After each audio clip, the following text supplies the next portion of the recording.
and welcome back. I'm Sarah and we're going to do this beautiful fluid art painting.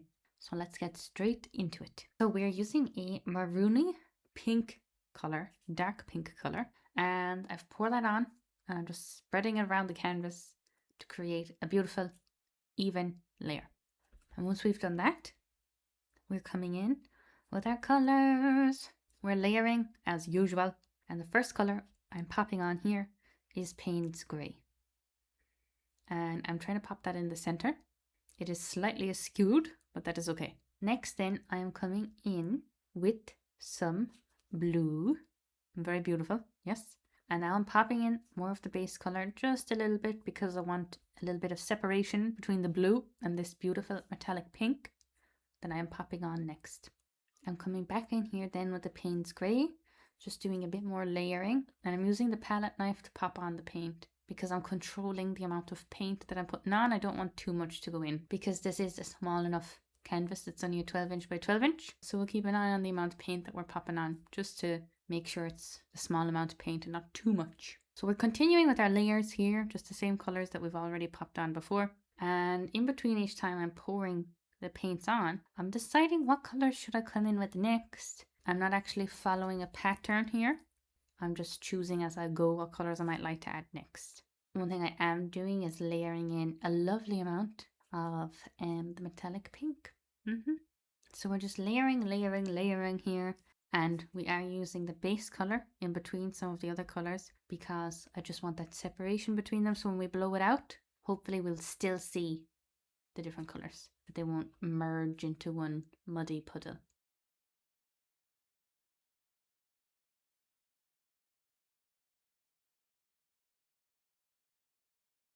And here I'm just having some fun and I'm sprinkling the remaining bits on the palette knife of that base color around the canvas because why not?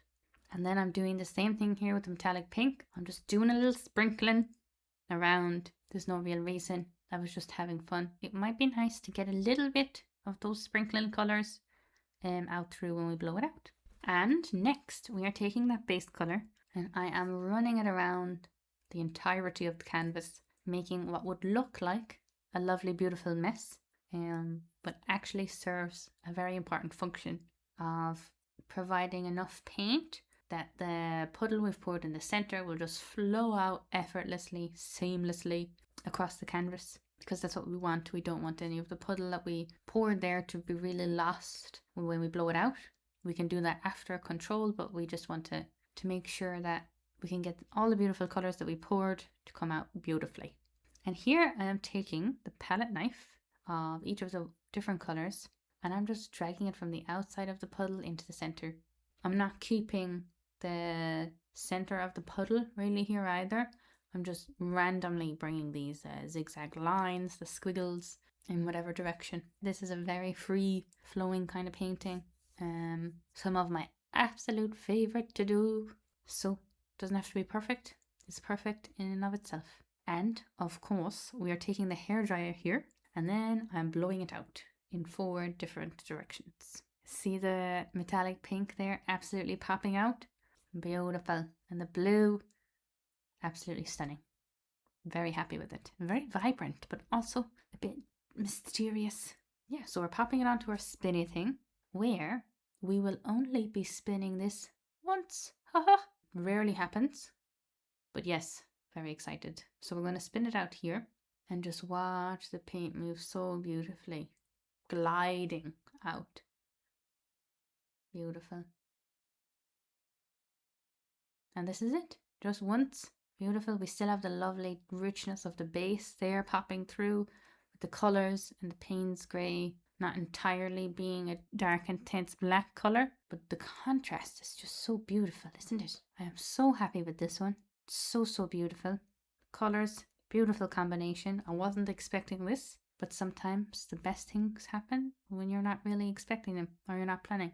And here it is, dried. You can see it maintained the richness, but a lot of the pink shone through as well. Yeah, it's a really beautiful one.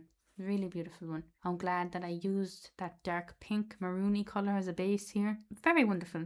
Delighted with it. So that is it for this week's video. Thank you very much for watching. And I hope you have a lovely weekend or a lovely day. And I'll be back with you again next week. Bye.